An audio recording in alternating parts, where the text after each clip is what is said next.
युद्ध संकट के बीच प्रधानमंत्री मोदी ने जनता से अपील की और कहा कि युद्ध का असर भारत पर भी पड़ रहा है। वैश्विक संकट के वक्त संकल्प लेने होंगे, पेट्रोल डीजल का संयम से इस्तेमाल करें। हमारे पास तेल के कुएं नहीं हैं। मेट्रो में ज्यादा से ज्यादा सफर और इलेक्ट्रिक वाहनों का इस्तेमाल करें। प्रधानमंत्री नरेंद्र मोदी की जनता से की गई अपील कि वो खाद्य और खाने का तेल कम इस्तेमाल करें, पेट्रोल का इस्तेमाल जिम्मेदारी के साथ करें और हो सके तो ज्यादा से ज्यादा मेट्रो और इलेक्ट्रिक वाहनों का इस्तेमाल करें।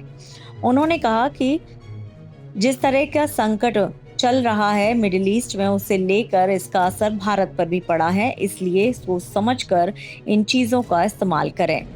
गैस की वैसे भी पहले से ही प्रॉब्लम चल रही है, तो इन सब चीजों को ध्यान में रखें। अब प्रधानमंत्री की इस अपील पर राहुल गांधी ने कहा है कि प्रधानमंत्री खुद अपनी जिम्मेदारी से बचते हुए सारी जिम्मेदारी जनता के ऊपर क्यों डाल रहे हैं। कहीं ना कहीं ये उनकी नाकामी का नतीजा है कि वो लगातार अब जनता से चीजों का इस्तेमाल कम करने को कह रहे हैं।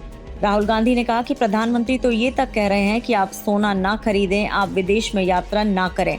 ये कितना सही है, ये प्रधानमंत्री मोदी को खुद ही सोचना होगा। केंद्रीय गृह मंत्री अमित शाह ने नेशनल टेक्नोलॉजी डे पर देश के वैज्ञानिक, तकनीकी विशेषज्ञों और युवाओं को शुभकामनाएं दी। उन्होंने कहा कि मोदी सरकार देश के वैज्ञानिकों और तकनीकी प्रेमी युवाओं की नवाचारी शक्ति का लाभ उठाकर भारत के विकास को नई गति दे रही है और आगे भी देती रहेगी। हॉर्मुज स्ट्रेट में सुरक्षा और व्यापारिक जहाजों के सुरक्षित गुजरने के लिए ब्रिटेन, फ्रांस के नेतृत्व में 40 से ज्यादा देश बड़े नौसैनिक मिशन की तैयारी कर रहे हैं, ताकि हॉर्मुज से सभी जहाजों की आवाजाही सुचारू रूप से हो सके।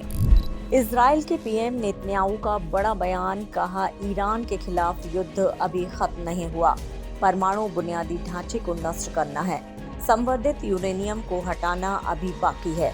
ईरान के पास अब भी परमाणु क्षमताएं मौजूद हैं, जिन्हें उनसे लेना होगा।